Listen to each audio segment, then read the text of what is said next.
199 winner interviews.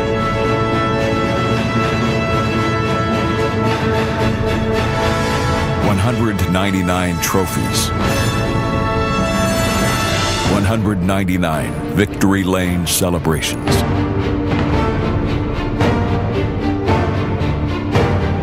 199 memories. History awaits the 200th. We're under the lights at Nashville Superspeedway. Thank you for joining us for race number 200 here on Speed. And welcome to the NASCAR Camping World Truck Series Bully Hill Vineyards 200, presented on Speed by Pep Boys. There was inclement weather in the area yesterday and this morning, but partly cloudy skies for all of the action today as the sun begins to set. 76 degrees and a light breeze. Johnny Sauter comes into this race as your points leader for the first time in his career. But he will be chasing the driver of the number 18. Kyle Busch has won everything at the track already today.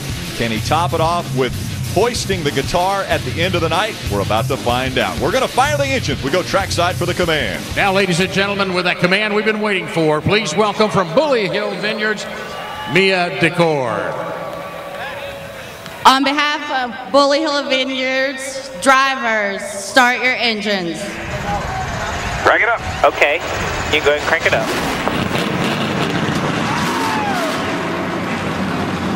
The engines are fired up, and if you missed it, Krista Voda just had a face full of cake thanks to Matt Crafton as we're celebrating our 200th race here on Speed. That has to be one of your storylines, right, Krista? No, the cake was actually very good. I probably should be thanking Matt. I'm the only one who got dessert. We've been talking about the theme 200, but there's a different theme tonight. The theme of unique. This is a unique track. Concrete, but also the longest concrete track on the circuit for these guys. Also, unique spotlight, a unique schedule with the Cup Series off. All eyes are here on Nashville. And also, as we mentioned, that unique trophy, the Sam Bass custom design Gibson guitar. Everybody wants it. It's one of the most coveted trophies, not just in racing, but in all of sports. And today is Earth Day. Here at Speed, we're all about conservation. We're not wasting a second tonight. You blink, you are going to miss something. Oh, and the pressure of winning race number 200 on Speed. Rick? Oh, like we need to see it again. This, if you missed it, man, he got me good too. As Rick mentioned, that was Matt. We had Matt Crafton on because he has been in all 199 races and gave me a face full of cake. Thanks, Matt. I'm sorry, Krista. Look at we how had nice to do that. Off, we had to show that one more time, and I'm sure it's going to be played more and more through the years here on Speed. Welcome, everyone. Rick Allen, Phil Parsons, and Darrell Waltrip with you for our 200th broadcast here on Speed of the Camping World Truck Series. And it's a big milestone, but let's talk a little bit about this race and how do you get by Kyle Busch? The guy has been dominant today. Well, this is a tough track to pass on. The groove is narrow. I heard Kyle Busch say in his interview that the groove actually narrows up. It doesn't get wider, so trying to get around people on the outside is very difficult. And you get up in that little bit of loose stuff that's up there, and I've seen it time and time again, man. You take off, and you're lucky if you don't hit the fence. So passing is at a premium. A good place to pass would be in the pits, but hopefully it'll be on the track. And by the way, Chris has already had dessert, but we're getting ready for the main course. That's right. Remember now, Kyle Busch has had double the practice of most of these drivers because he's driving the nationwide race as well. So he's been on the racetrack all afternoon here, and he knows this racetrack. He won this race last year. It's awfully hard when he's in this field to beat him, but Johnny Sauter proved it last time we raced in Martinsville. Right. He passed him inside of 10 laps to go and won that race, so it can be done. And he's got a young man, Austin Dillon, that's going to start on the outside. And Austin's been extremely strong already this year. Yeah, well, the same thing in the nationwide car. I think they're about first and second in that series, too. So, yeah, they're going to be going at each other tonight. That 3 truck's pretty stout. I wouldn't count him out. And our starting grid will roll across the top of your screen. Again, Kyle Busch claims his 11th career pole in the Camping World Truck Series. Austin Dillon will start on his outside. That duo will bring the field to the green flag. Take a look at our royal purple track description. We talk about unique. Talk about very, very unique. This racetrack is 1 1/3 miles, 14-degree banking in the corners. Concrete, though, all the way around. Probably the biggest concrete concrete track in the world. Yeah, and it's smooth. Unlike Bristol and maybe Dover, they got those expansion joints in it, those tracks, and I think bumps around a lot. Here it's real smooth. Don't get all that tire buildup. Now let's take a look at our Royal Purple race analysis. This one going 150 laps, 200 miles. As you can see, 36 trucks will start this race. Pit window somewhere between 60-65 laps. These guys were given an extra set of tires, DW, so most of these trucks will have the set on the truck and 3 in the pits. Yeah, they gave them an extra set because this track hadn't been used all winter long. There wasn't any rubber in it, but right now the guys say the tires are really rubbered up the truck nice, and the track's in pretty good shape. As the field lines up 2 by 2 and making their way around this mile and a third, we like to shine a spotlight on a few different drivers here on Speed to get to know them just a little bit better and their backgrounds. And we'll start off with Ray Dunlap. Well, Rick, I want to start with Clay Rogers driving the number 92 Black's Tire Service Chevrolet. When we got to Daytona this year, they were optimistic that they might be able to run 10 races. Clay Rogers finished 3rd that day and was the point leader. And believe it or not, after 4 races, they've only slipped back to 6th right now in points. So I have to tell you, these guys really want to keep going. I know for sure that they've got rooms booked for Dover, but after that point, they're not quite sure what the future will hold for the 92 team. Hermie? Well, Ray, Bobby Hamilton Jr. is a name that is familiar to NASCAR fans, especially here in the Nashville area. He is back on the track in a Rick Rare Racing Chevrolet. Now, he usually runs well when he gets on the racetrack with these trucks, but he's making news now off the racetrack as he and Chad Chaffin have acquired the management rights to the Fairgrounds Raceway in downtown Nashville. So it'll be fun to watch how Bobby Hamilton Jr. does from his 30th starting position tonight and how he's able to maneuver NASCAR maybe back to the fairgrounds. Hermie, I want to take a look at 18-year-old Nick Hoffman from Mooresville, North Carolina. He started back in 2006 and was the Arena Racing Rookie of the Year, as well as the national champion. Moved up to street stocks and was the Rookie of the Year in 2007. 2008, 2009, he moved to the Dirt Modifieds and won races both years. He made his Truck Series debut last year at Lucas Oil Raceway in Indianapolis. He's driving for the Mittler brothers, who gave Jamie McMurray and Carl Edwards their start in NASCAR, and Nick will start this race in the 36th spot, DW. Yeah, Cale Gale is an interesting story. He's in that 2 truck. That's KHI truck, one of Kevin Harvick's. We know that's a winning truck. But the interesting thing about Cale Gale, he's 26 years old from Mobile, Alabama. His mom and dad were at Talladega watching the race in 1984, and they said, whoever wins this race today, that's who we're going to name our son after. Well, I don't have to tell you who won that race that day. It was Cale Yarborough, and that's how Cale got his first name. And he's in that 2 truck, as I said. His first truck race here, but keep an eye on him tonight. A lot of young drivers making their first Nashville start. We'll ride along with a few different drivers, one of those being the 23 of Jason White. He will start 29th on the field. We're also going to ride along on the Funai sponsored onboard of Johnny Sauter. Johnny, our most recent winner. We've talked about at Martinsville, and then turned around on the next Monday, and his wife Courtney gave birth to another baby. So big weekend for Johnny. He's hoping to make it 2 in a row. He will start from the 9th spot. Our buddy here, Cole Witt, a great young man, got lots and lots of talent. Just keep an eye on this kid tonight, because I wouldn't be surprised if he didn't get up there and challenge for the win. He'll have to challenge the number 18 of Kyle Busch, who carries the Toyota-sponsored onboard with him tonight. What will be the recipe for success? Well, let's find out as we look at our Walmart recipe for success, beginning with Ray.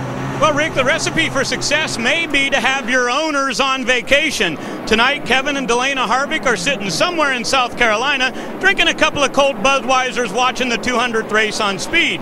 But when we look back at what's going on tonight, they have 4 entries in this race, and that's only happened 4 times in the history of this series. I'll tell you what, they're going to be rooting them on tonight. There's no question about it. Rick? And the pace car makes its way onto pit road. That means that Kyle Busch and Austin Dillon will bring the field through the tri-oval. The green flag goes in the air. We're underway with race number 200 here on Speed.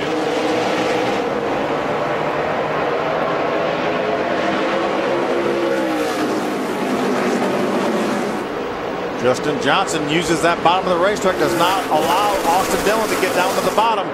Austin's going to settle in 3rd. Boy, there's a big surprise, though. Kyle Busch jumps out to a big lead off in turn 2. A long race, 150 laps. There's a lot that can happen from the drop of the green flag to the checker. He will lead lap number 1. As you mentioned, just behind him, Justin Johnson, Austin Dillon, Elliott Sadler, and Nelson Piquet Jr., your top 5. They're still 2 wide back here. Racing for position for second. Here comes Austin Dillon to the inside, trying to take the spot away from Justin Johnson. Austin got a good run up off of turn number 2. He's going to beat Justin down in the corner and down into turn number 3 and take over that second spot. Textbook pass, it looked like there, coming off of turn number 2, making the move to the inside, and then making the guy you're racing move to the outside. Yeah, a little give and take right now. It's early in the race. You know, guys got position on you.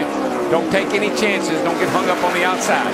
That last lap, Kyle Busch ran a 30.73, 1/10 of a second off the pole, DW. I talked to the guys down there this afternoon. They said he's in a league of his own. And it's not the Busch League either. But it is the Kyle Busch League right now. Elliott Sadler trying to get by Justin Johnson in that number 21. Elliott Sadler making his first start in a Camping World truck race at Nashville. Any kind of vehicle at Nashville. Yeah, got a yellow bumper. I mean, I love it. It reminds me, A.J. Foyt went to Darlington, and he had a yellow bumper one time. Matt Crafton making the move on his teammate, trying to go by Johnny Sauter now. That's a Zachary Toyota right behind them. David Starr. There's Max Pappas, the Geico Toyota, and the 9 truck. Still down there inside. Matt Crafton, again, the preferred line down on the bottom down there of this racetrack, right against that yellow line.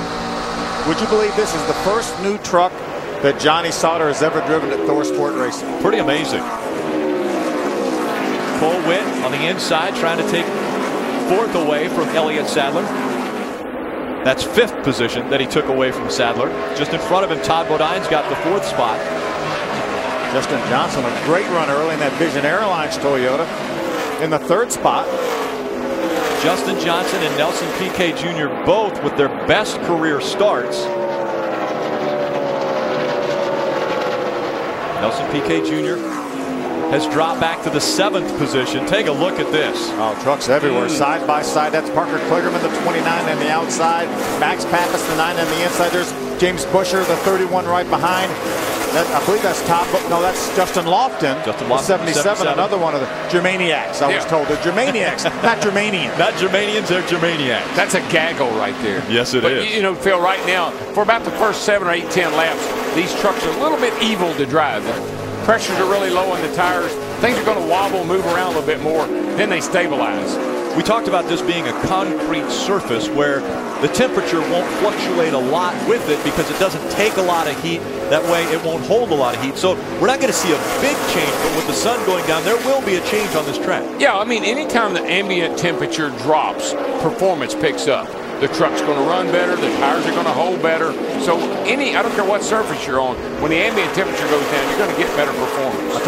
Look at that South Point Toyota, the black and yellow number 62. We know how much Brendan Gaughan likes the outside. Looks like he's got that outside groove working for him, DW. Well, that was something that the guys were really worried about. Is there going to be 2 grooves tonight? Can we make a pass on the outside? Brendan says, follow me, boys. Follow me in Tennessee. His teammate about went up into him. There, Justin Lofton was catching that truck as Brendan Gaughan went by. Brendan had to give him a little bit extra room. If you can get out there and go, man, you can pass a lot of cars or a lot of trucks because nobody wants to run out there. Battle for 3rd. Justin Johnson has it. Bodine took it away. Bodine now up to the 3rd spot. Justin Johnson back to 4th. Orwood holds down that 5th spot in the Red Bull truck. See, Kyle Busch now has a 1.6 second lead on 2nd place Austin Dillon as the teammates continue to battle for the 10th spot. Crafton had it. Now Johnny Sauter takes it back. It may have taken Johnny Sauter's truck a few more laps to get going. Again, brand new truck. They don't have a history with this truck. Yeah, that's your 1st and 2nd in points right there. 2 teammates. Clear by 2. Great organization. You know, the Thor Sport, I heard that maybe someday they'd like to go cup racing. If they can ever conquer the truck series, might move up. Where they're laying the groundwork for that here in the Camping World Truck Series and doing a fine job. Elliott Sadler just in front of Nelson Piquet Jr. Remember, these 2 trucks right here are teammates out of the KHI stable. KHI with 4 entries in this race, and that is a record for them. And that's 3 of them. Ron Hornaday jumps to the outside of Piquet. On your screen now as Hornaday takes the spot away from Nelson Piquet Jr. Bringing Timothy Peters in the 17.